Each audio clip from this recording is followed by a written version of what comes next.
please excuse me. Amandla Tainza. Fine.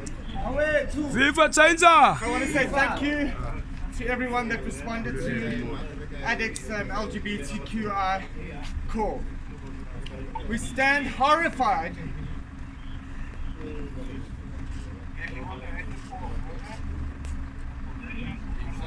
by the inhumane treatment of our LGBTQI people in Tanzania.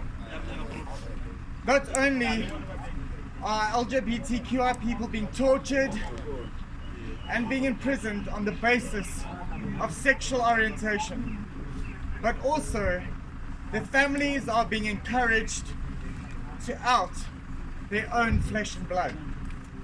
Aptly, a Tanzanian proverb says, better to lose your eyes than to lose your heart.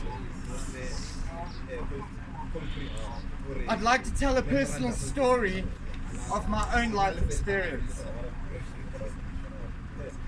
Not only did I experience sexual abuse from the age of 4 to 13, raped at the age of 12, mostly by men identified as heterosexual, but violence, assault, and attempted murder from my own father inflicted 17 years of oppressive trauma onto me. This is not an uncommon story amongst LGBTQI people. Violence and sexual abuse ranges from 47 to 85% and 62 higher in rural communities. Many people suffer at the hands of corrective rape and the infringements of rights as humans. Yet we find ourselves today fighting for the mercy of the victim while the perpetrator often runs free to repeat and repeat again these travesties. As if that emotional, psychological and physical torture isn't enough. LGBT communities in Tanzania that are imprisoned, rejected by family, only to suffer at the hands of sexual predators in prison too. It is no surprise that suicide remains so high in the LGBT communities. Whether we look to science to prove, discover, or decipher sexual orientation, be it social trauma or religious intolerance, it is our duty to stand and to strive and to care and to love our LGBTQI people. Is it not then our civil duty to imprison the perpetrators of crimes against the LGBTQI people, stopping them from wreaking havoc on innocent lives? Nobody would imagine that in 2018, when information is accessible in the palm of our hands, that a greater understanding of the LGBTQI issues would be had. Sadly, here we are today. It took 15 years of counseling for me to get to the point that I accepted that I'm alive because I'm supposed to be. What is alarming is that whom LGBTQI love is only a portion of our identity.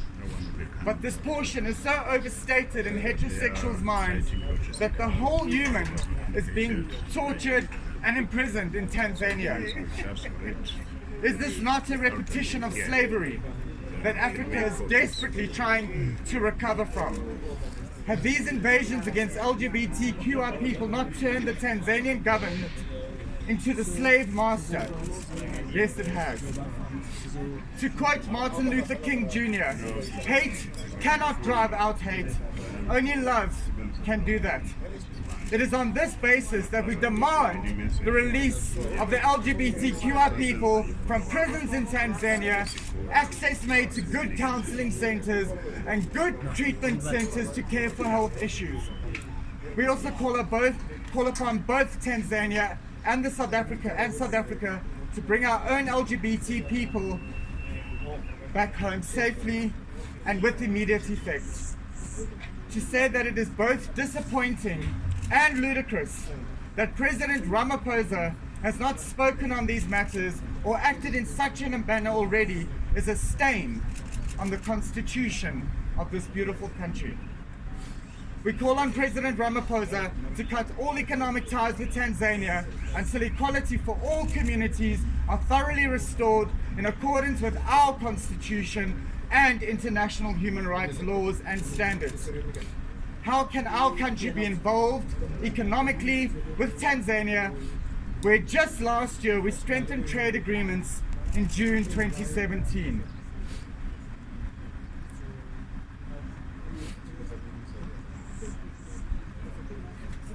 We call on President Ramaphosa also to remove the Tanzanian High Commission off South African soil. How dare Tanzania stain our constitution with the blood and the lives of LGBTQI communities in Tanzania. All lives should experience life by the same equal benefits of the patriarchal hetero standards. Anything less is slavery under a new guise. To end, another Tanzanian proverb: every bird flies with its own wings. Amandla!